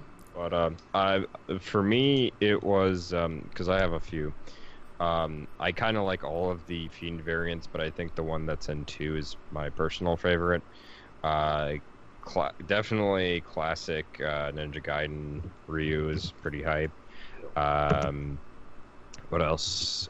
2 also had the Joe Hayabusa costume, but it also had the Zhao Yun Dynasty Warriors 6 costume for Ryu, which I think is in Sigma, and you can unlock that, but you have to go through like Master Ninja, I think. But it looks pretty cool. Other than that, yeah, I think I have to agree with James too. Like the Fiend costume in 3 Razor's Edge is pretty nice as well, but like I said, my personal favorite is 2. Dom, look in the chat. That's the one you're talking about? Yeah, that one. That one's one of my personal favorites. But like I said, I like them all. I forgot about that one. He kind of looks like an alien. Actually, if you don't mind me diverging a little bit as far as like the Fiend costumes are concerned, because me, James, and Brandon kind of talked about this at one point. I know what you're gonna say. Go ahead. So we were talking about like what if the Ninja Gaiden series kind of introduced like their own like version of like Devil Trigger, but instead Ryu turns into like a Fiend. That's a later question actually. Save that. Is it? You thought bad. Yeah, it's a story question. Oh fuck yes! Then we're gonna go ham on that question. Is it alright if I take that one? Yeah, sure. Number 16, right? Yep. Yeah, but we're on 15 now. Yeah, but we're on 15. So could you read that off, Dom, please? Yeah, so number 15, what are your thoughts on the ball-busting difficulty levels of the trilogy? Sorry. I couldn't say that with the Ball-buster! Do you ever have any significant problems that hindered your progress? Yes. Yes. Yeah, I think that's a yes for everyone. I mean, you know, Ninja Gaiden's always had that reputation for being hard. The first 2 games, they're hard, but they're rewarding when you can play them. They're kind of, I guess you can compare the difficulty to something like Dark Souls. It's hard, but it's a lot faster. Hard, but when you definitely complete something, you feel accomplished. 3, like I mentioned before, from what I've played of it, it just kind of feels like it's more unfair to the player rather than, something that when you complete it, you feel very rewarded. I got one. Well, I know a few. I haven't played 1 much. so I don't know about how that goes. But 2, the stupid, obnoxious amount of exploding kunai spam is unfair. James, if I will make you happy, sort of. Sigma 2 tied down the shuriken spam. The only thing you can do in vanilla is do moves that are like invincible, like the Azuna drop and shit to get out of it, because you're constantly bombarded by those. Weren't those dogs annoying as well? The ones with the swords in their mouths? The dogs did the flying swallow a lot. So what kind of dog has super speed? Ninja dogs. It's a dog. Also, not only Maybe it's a that, wolf. no, Same there's more. difference. I think we already said this, but the stupid alchemists taking like 20 minutes to kill one of them, they didn't need to be that hard to Dude, kill. what the fuck was... Alright, I agree, because in terms of difficulty, I hated that fact that they could make fucking shields and shit, like the mini shields They out of their keep coming hands. back after you break them. That's what's even worse. Yeah, that was so stupid, and it was just more annoying than rewarding, in my opinion. But guys, it's magic. It's bullshit. So yeah, I think that the difficulty in the older games like 1 and 2, they were really balanced. But for 3, I just didn't like it entirely. But it made you learn too, especially with the boss encounters. I think the first boss kind of kicked my ass, and it was the same with the second boss as well, the guy on the horse. Then I learned how to sort of beat him and all his minions. So it's really rewarding when you get to know the pattern. Oh, and the fact that everything loves to auto dodge in 3, like incessantly auto dodge everything. They took It's either block or they dodge. Mm-hmm. They took lessons from Piccolo. Yeah, that I will agree. 3 started to get bullshit way too early, especially with the spider boss. Dude, they can block the flying swallow. What the fuck? Yeah, they can. They actually can. Like you expect that from the bosses, but not common enemies. 2, they used to be a little regular bit more grunts can do it. 2, they used to be a little bit more open, but that's how I feel about it. Some games were really balanced well. Some others were balanced poorly. Obviously, progress was hindered, but eventually I got past it. I'm kind of fearing playing Ninja Gaiden 3 on a higher difficulty level. I'm trying. But I am not. Don't do it. I'm doing it right now. I am not liking the beginning segment at all. I'm just telling you guys that now. Game. Well, you think that's Ninja bad? Gaiden Wait till 3 you get Razor's further. Edge. Wait till you get further. Master Ninja. Not even Do Master Ninja. Ultimate Ninja. Do Ultimate Ninja. Oh my god. So, So look at the chat. Ryan wanted to take number 16, right? yeah, it's The time fuck to go. is that? Wait, that's from the first game. Oh. in Well, the Yu-Gi-Oh card form. 4. actually, above that Yu-Gi-Oh card thingy, that's the armor that I was talking about earlier, the Zhao Yun Dynasty Warrior 6 costume. Oh, that looks pretty like awesome. a medieval knight. Yeah. It's Also- actually for Dynasty Warrior 6 if you've ever seen Zhao Yun. Also, why I can never remember which one of those twin sisters was which. Is that Nikkei or Ishtaro's? It's Ishitaro. Okay. All right, so who wanted to read 16 again? Brian? Brian did. Go ahead. Yeah, ball head. Brandon, don't make me make the joke. Go Go ahead. ahead. Go ahead, Brian. Ninja Gaiden always had thin story elements but very expensive lore. Is there a particular piece of lore in the story you want to see expanded on heavily if Ninja Gaiden 4 was ever announced?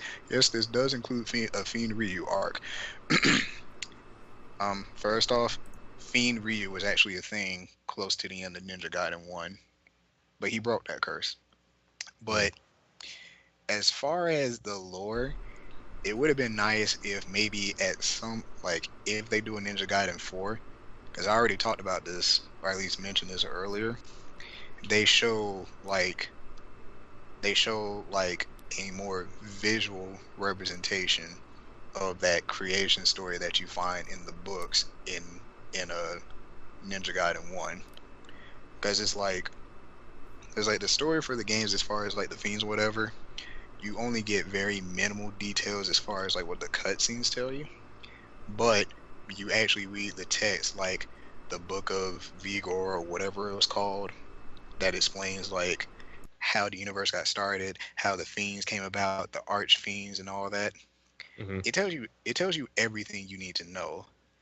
And I was like, it'd be cool if they showed something like that in the story, and then at the very least they show you who Gogan was, because Gogan's supposed to be like the dark entity that was accidentally created when Gurdu formed the universe and whatever.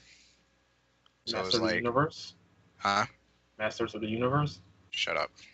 The point is, that's the thing I would like to see, because for 2 or 3 games, the fiends were like a big plot heavy thing in the games. And even when you see the NES games, it's like you got stuff where it's like dark magic and evil and demons and stuff like that. So it's like, if they just show that visually, that's all I ask. Right. For me, like I was saying, or I was gonna say earlier too, was that like I'd like to see like a mechanic kind of revolve around the like fiend. Like maybe you can have Ryu kind of like have like a pseudo devil trigger thing where maybe they can use one of the older forms that he's already had, or maybe they can make a new form. Man, he was 3, for the love of God. Whatever they do, like whatever they decide to do, whether it be a new form or an old pre-existing form, I think that'd be pretty cool. Maybe like they can do something where like depending on the costume you have a different form.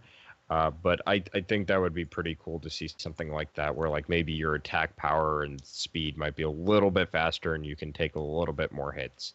Or at least, but something cool like that.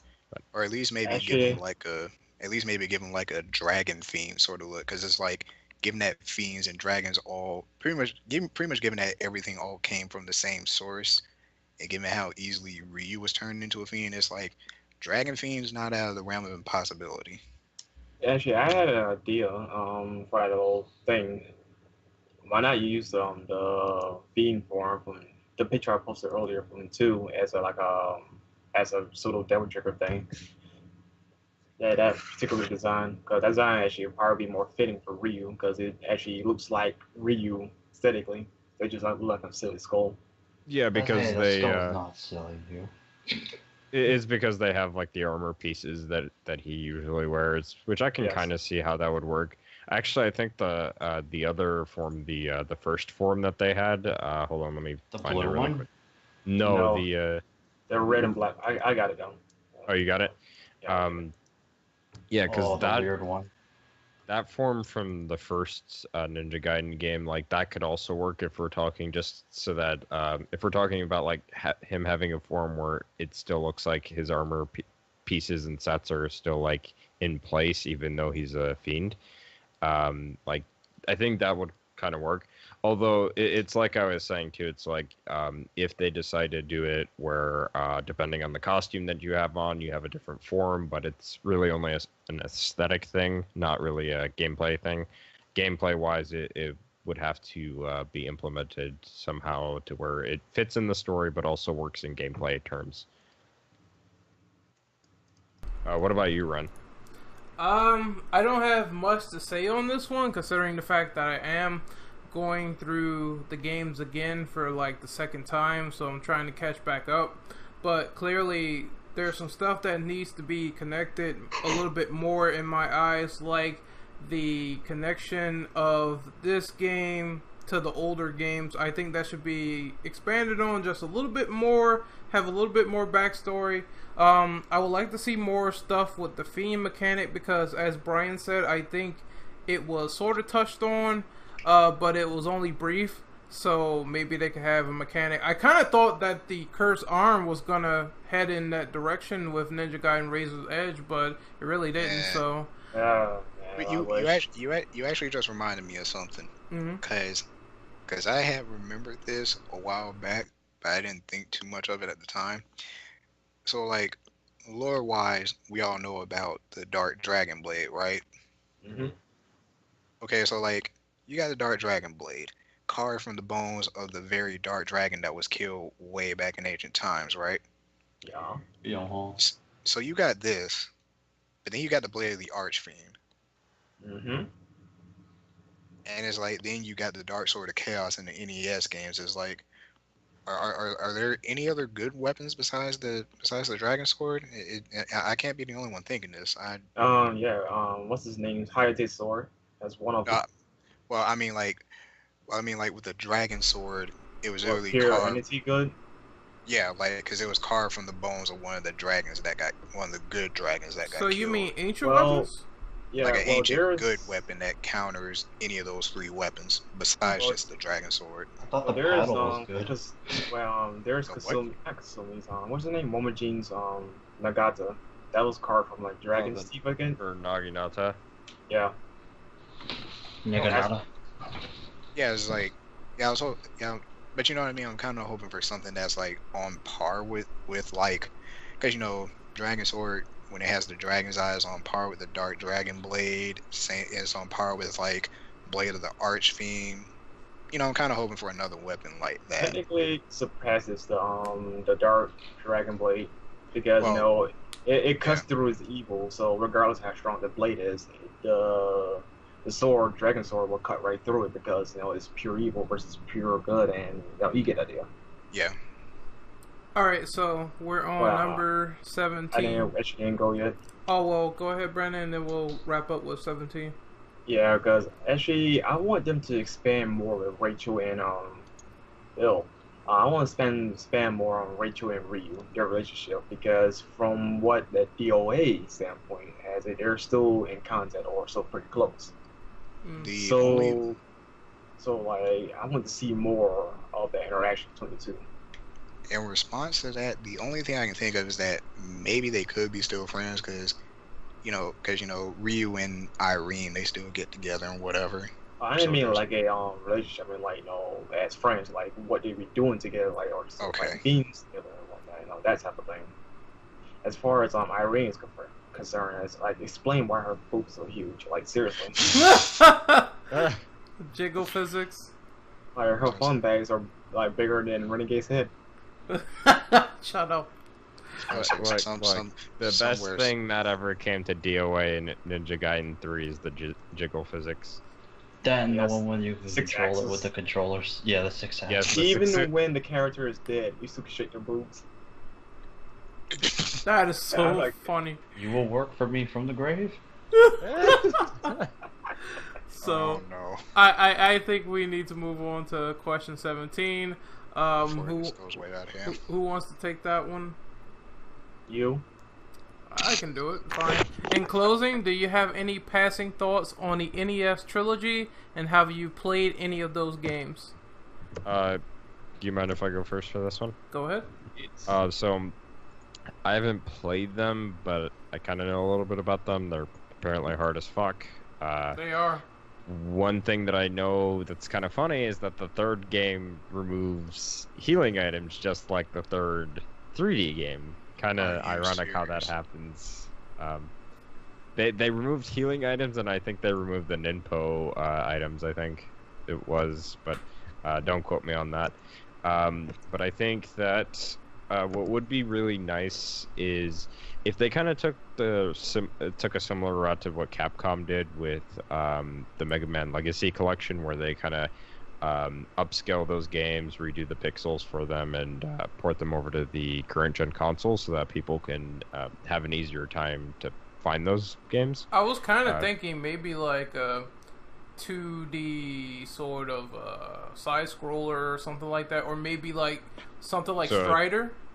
So a 2.5 or a 3D remake of those games? Yeah, something like that. That would be pretty fucking sweet. But I have played the original Ninja Gaiden games. They are hard. I just like the quality in them. They have a certain quality, even in the NES era, that, a lot of games really didn't have going for them, like cutscenes and shit. They had good music, obviously, and they had like some very, very challenging difficulty. I think the bullshit thing about those games were the pitfalls, though, because every single time you get hit, you will fall back like 80 feet and die. So I'm kind of glad that the 3D game sort of remedied that by not having that many pitfalls, but at the same time I can appreciate the quality of the NES games for the challenge and for the boss fights. So I do definitely think that maybe they could do something in vein of Strider, where it's like they just update it completely and make a new game from that while they're making Ninja Gaiden 4 if they're making it. So who else wants to go? For 17, what's it about again? The NES games. Have you played I haven't played them, but they look annoying. They are. That mechanic where you get hit and you fly like 60 feet back, that is annoying as shit. Because there's no recovery frames at all from that, so I'm sort of glad there's no pitfalls in the 3D games. What is it, like, Castlevania? Well, there actually, now that I think of it, there is a pitfall stage. That's the stage where there's like a dinosaur that you have to fight as a boss, and he's like all bones. But that's the only stage that really has it in the first one. That wasn't Ninja Gaiden 2. The bone That boss. was Ninja Gaiden 1. That was No, Ninja Gaiden 1. Yeah, the bone that boss. was Yeah, the that one Ninja where you Gaiden go 1 into well. the catacombs. Yeah, the catacombs, that had a hazard where you could fall to your death. But That's other a ninja fall to his death. I don't know, but it was there. I do vividly remember that because I think I beat that boss like about a couple of weeks ago. Look, you also have to question this in Ryu's case because the man can turn into a fucking bird. Oh yeah, in 3 they made it so he could do like this fucking flying falcon shit and kill people. No, because I think they've always established that he can turn into a fucking hawk and just fly away. He can't do that. Yeah, In the first game, at the end of the first game. Well, Yeah, he turns that's some secret Naruto bullshit. well, the last thing I wanted to touch on, and I know it's diverging, but in Ninja Gaiden 1, when Ryu got like sort of killed by Doku, did he die or like Yeah, they had some weird cutscene where it was like he died and then Falcon visited him. the Falcon came down and it sort of like looked at him. Well, he was killed and the bird came in and brought him back to life. The end. Well, the way I understood it was that it wasn't. I didn't think it was necessarily the bird, but it was like I thought like when they had that strange little duel and Doku killed him with the dark dragon blade, maybe the dragon sword kind of protected him as well. No, they never established that. So that's kind of a weird theory, actually. Now that I think about it. Well, it's like when you look at the cutscene from the vanilla version, it's like you see that little lightning charge on the sheath of the sword or something like that. The fire would come from the bird, or that was part of the electricity from the sword, because from the dark dragon blade, because it did have an electrical effect after he sliced Ryu. Yeah, but I was just thinking like maybe the dragon sword protected him given the properties of said sword, you know? Yeah. But that's just me. Alright, I think it's time to do these outros. So, Mr. Brian, where can we find you? You can find me on Twitter as the Milk Dud Artist at BrianWord1, and I do good fan fictions. I'm not some angsty teenager.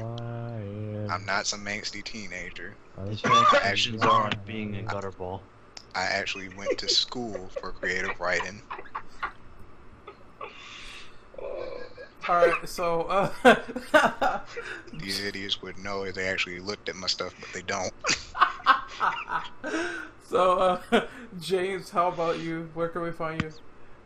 You can find me on Twitter at DevHunterJames, here on TCP and the BioDevils podcast where we do those. Where he balanced down before Virgil. No. Nice try. And on Twitch TV /TheHeroJames. Alright, Brandon? You can find me at Twitter at ArcaneMagic514. And of course, as usual, with these guys on the BioDevils and TCP podcast, you know, same old, same old. Mr. Dominic? Yeah, it was a fun discussion. Yeah, it was really fun. Mr. Dominic, what about you? Where can you find me? Yep.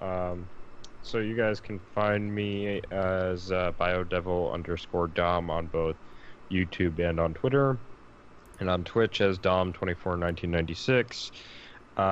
Tomorrow, as far as announcements are concerned, or rather today, because we're ending off today, later today we're supposed to be interviewing Dan Southworth. I still haven't gotten any word from him as far as what format we're going to be conducting the interview on, but hopefully I get that in a couple of hours, so that way we kind of move the process forward and get that interview out as soon as possible. But other than that, I think we're good, so look forward to all that good stuff. So give an outro to Mr. Reapers since he was listening in the whole time. Man, Hey, what? I was about to say, just say this nigga dead. I ain't dead. I almost died, but it's alright. Man, I forgot you were here. Shit, my headphones about to die. But you can find me on Twitter at Reapers240, as well as Pornhub, YouTube, Twitch, where I do some shit. I'm also on the TCP Twitch, where I do streams of neat things. We Happy Few, hopefully on Saturday, maybe. I don't know. Yeah, he's a cam show guy as well. Yeah, cam or whatever. That's it. Alright, and you can find me on Twitter at RenOperative_. You can find me on YouTube at Renegade Operative, playing I Am Bread, the best game ever, the game of the year. Fucking stupid. We all know this. Red fulfills his dream as the loaf ninja. Fucking. You'll also find this man playing with the pork buns. Oh yeah, that Fuck too. no, you're fucking. What was it? Pandas. Man, go fucking suck a panda titty. I'm You're dead never a serious. whole nigga without a pork bun? No, you never know. No, you never a whole nigga without a BBC logic. God damn, just end this already. Yeah, let's end it here. Turn with these. left and go. Just turn left, Yeah, out of the blue. motherfuckers. Just turn left, and we will see you guys next time later in YouTube land. I Caw, stopped, I motherfucker. stopped there right when you said caca.